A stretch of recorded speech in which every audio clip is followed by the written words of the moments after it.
Hello everyone, welcome back to Sacramento King franchise.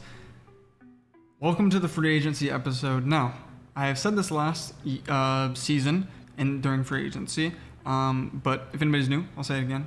The way that I do free agency is you have to babysit 2K in this game because they obviously suck at free agency. I feel like anybody that's played the MyNBA mode kind of knows this. So they suck in free agency, so I pretty much do free agency for every single team myself.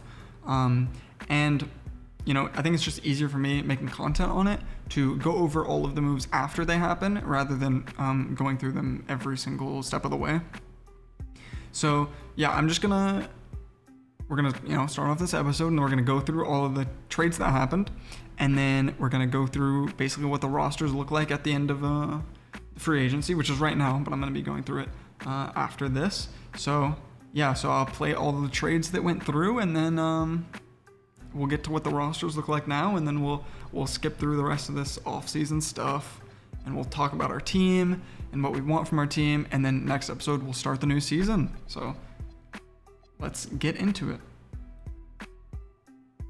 All right, everybody. First trade of the off-season is, of course, for our Sacramento Kings. We will be trading for Taylor Hendricks, which you might say is kind of an odd trade, but we're going to give up a first-round pick and Bogdan just to match the salary. So we're giving up pretty much a first-round pick for Taylor Hendricks. He has not played for the Jazz. He pretty much barely played for them last year. He played okay, but he was really not big at all for them. He didn't play in that many games because they have a lot of power forwards already. And we struggled with wings last year and not having enough of them, especially in the power forward and that side of things. So we're going to be getting more depth there. He may or may not play for us a lot. I don't really know, but he is good defensively for sure. And we're just going to keep bolstering that defensive side of the ball, and we give up a first round pick, and we'll throw in a future second round pick for it. How about that, to make sure it's fair? But yeah, first trade of the offseason. I'm still going through free agency. Obviously, we'll go through it once it's done, but I'm still working out that for all the teams. All right, so as you can see, there wasn't too many trades because a lot of other teams did a lot of stuff at the deadline. So it wouldn't make sense for them to make another move right now. So with that being said, you can kind of look at the team's lineups and stuff, starting with the Thunder, of course.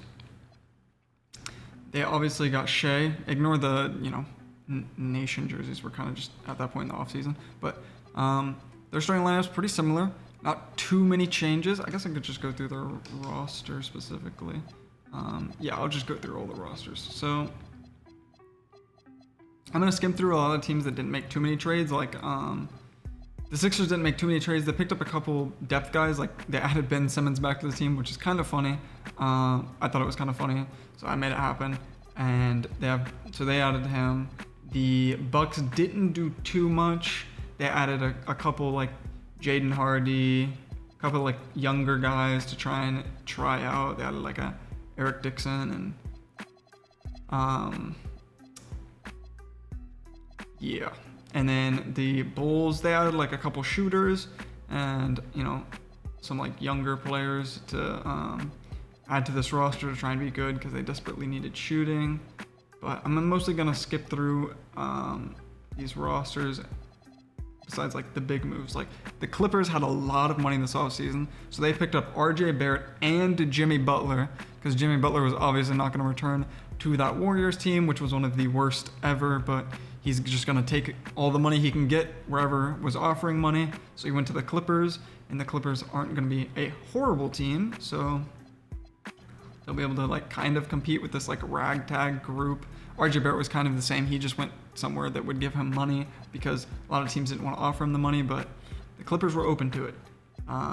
Kawhi stayed with the Grizzlies. That was the big thing the Grizzlies did. Not too much movement in Atlanta.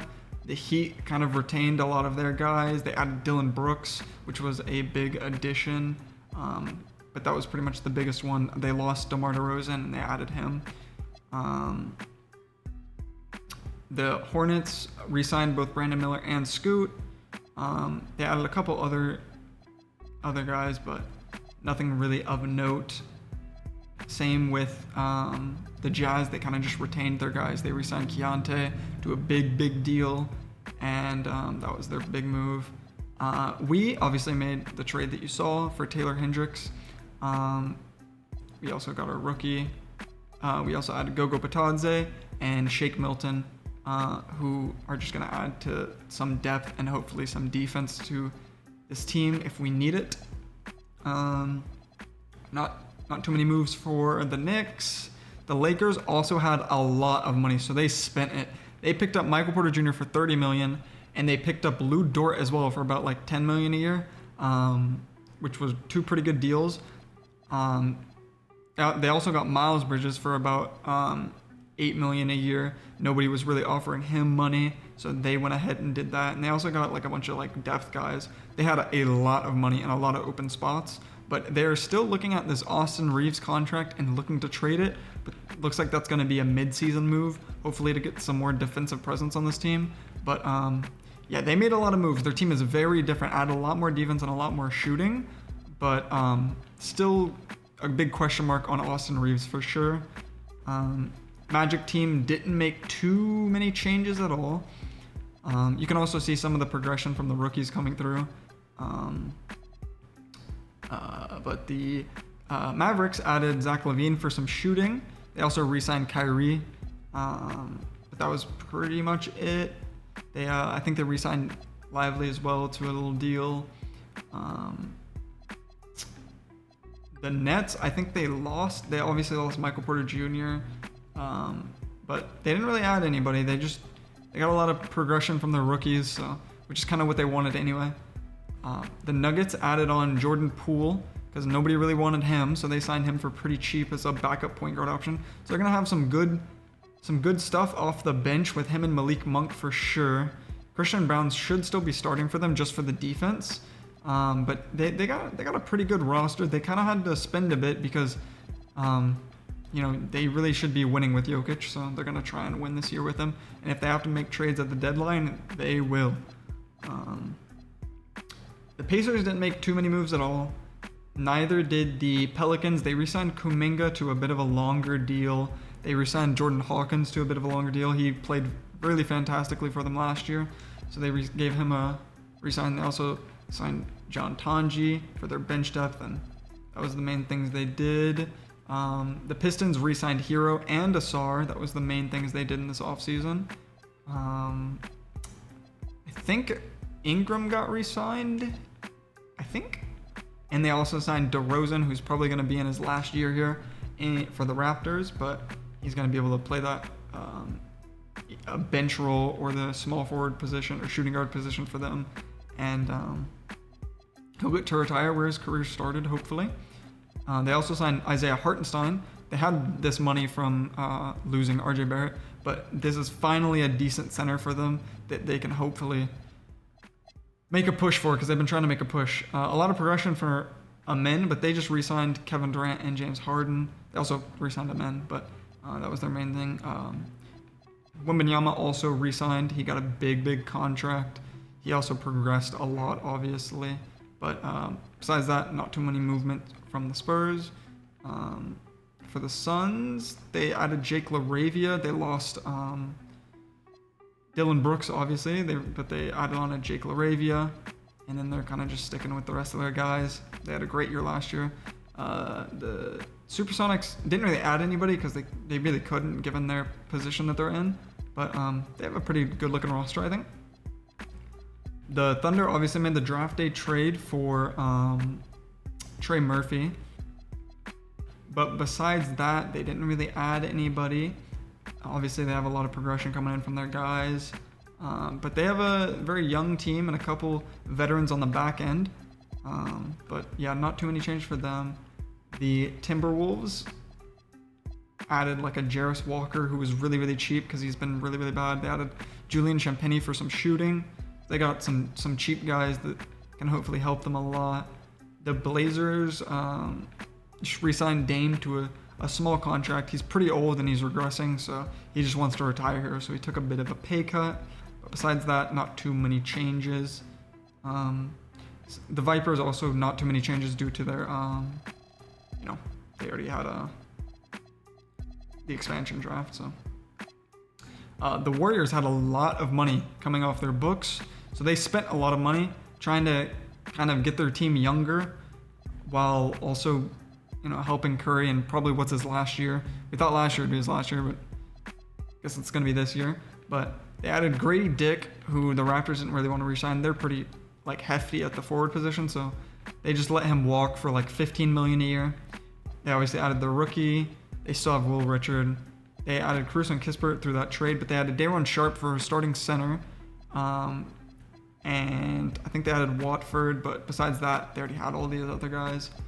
And I don't think the Wizards really added anybody. They added Precious Achiuwa for some age, but besides that, they're just rocking out with the same team that they've had. They might make some moves with the Beasley and Middleton contracts, but we will see. And then, I think that's every team. So we went through everything. It's interesting because sometimes free agency is really, really like a nothing burger and nothing happens. But this one was definitely a more lively free agency for sure. So there wasn't as many trades because there was a lot more signings. So yeah, I think that's pretty cool. Let's advance to the All-Star City selection, which is Los Angeles, which is always fun being in LA. And then we're going to auto-generate the rookies, and, we're going to simulate into next year. It's going to be a shorter episode like these usually are. I'll go through and make sure that these rosters are good, and I'll be right back to continue on my thought. All right, so we're obviously at next season, which is very exciting. We're going to start this next episode, but I think to elongate this episode a little bit, so it's not just like a 15-minute boring episode, we will kind of talk about our team a little bit, what we expect from our guys, and then we are also going to probably spin the wheels like we did last year for every single team and give them like a little breakout player kind of thing. So yeah. So for our team this year, I think we have a good team. I think it's a lot more well-rounded than it was last year. I think we have a lot more defensive pieces on this team, especially with Peyton Watson and Taylor Hendricks. I think they're really similar players, which is not great, but they're going to be able to help us a lot on the defensive end. We also got our new rookie, Jayshawn Oakley, who I moved to small forward, and his overall went up a lot, which, as it does for a lot of players when you move in the small forward. But I think our team is a lot more well-rounded and a lot better than it has been in the past years. So I want us to not be great, but I want us to be as good as possible. But I want us to start pushing for a play-in spot. I think it's very possible. Obviously, there's a lot of teams here. I wonder where the power rankings really has everybody, or especially us. But okay, it has us as one of the four worst teams. But I think we can be better than a lot of these teams, especially in the Western Conference. I think we're better than the Pelicans. I think we're better than, probably not the Lakers. I think we're better than the Jazz. The Nuggets are better than us for sure. I think we could be better than the Suns, depending how they do, maybe not. Clippers, we could be better than them, though they did add a lot of guys, so maybe not. But, I think we can be in the mix for a play-in spot this year, which doesn't sound good because Sacramento has been in a play-in purgatory for a while. But it's good when you're young and in the plan, not when you're trying to win in the plan. We're not really trying to win yet. We're trying to develop our players. So if we can make a plan while trying to develop our players, I think that would be fantastic from our guys. So yeah, that's the plan. I'm gonna make the rotations probably for episode 1, so I'll save that for then. And now I think I'm gonna spin the wheels for every single team and then go over what those are for. So I'll spin ours on camera, but everybody else's will be off camera. So I'm gonna set up the wheels and then we'll do that. All right, and here we are with the wheels. Now, I'm gonna make a little bit change to the wheels for this season. First of all, I'm only going to the 8th man on the team because upgrading the 10th man is kind of like, not lame, but like, we want to see the top guys get better. I mean, and the young guys, but the young guys are even going to be playing at like 6 and 7, and 8. So, and I am not gonna spin the good or bad wheel. It's just gonna be good. This is just gonna be a plus for any player that gets this. So without further ado, we're obviously doing our team first. So who will be getting the good spin? It's gonna be our 6th highest overall, okay? And then what is it for?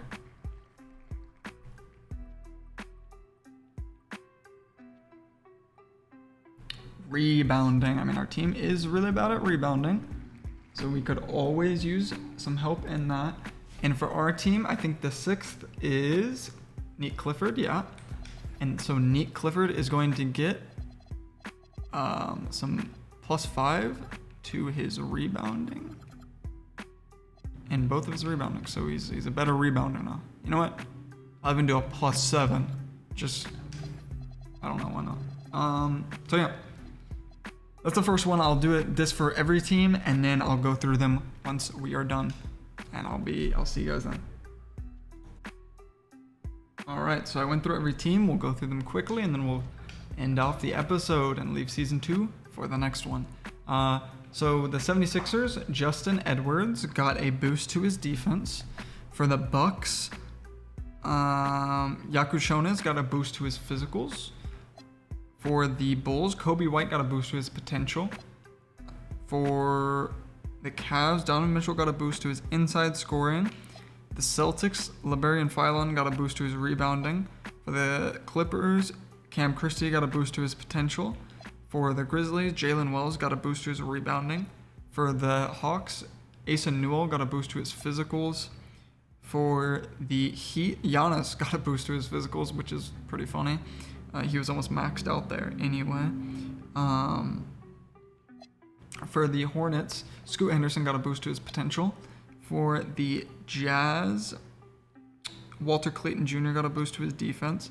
For us, we already went over. For the Knicks, Tyler Kolek got a boost to his defense. For the Lakers, Luka got a boost to his shooting, which is funny because he was also almost maxed there.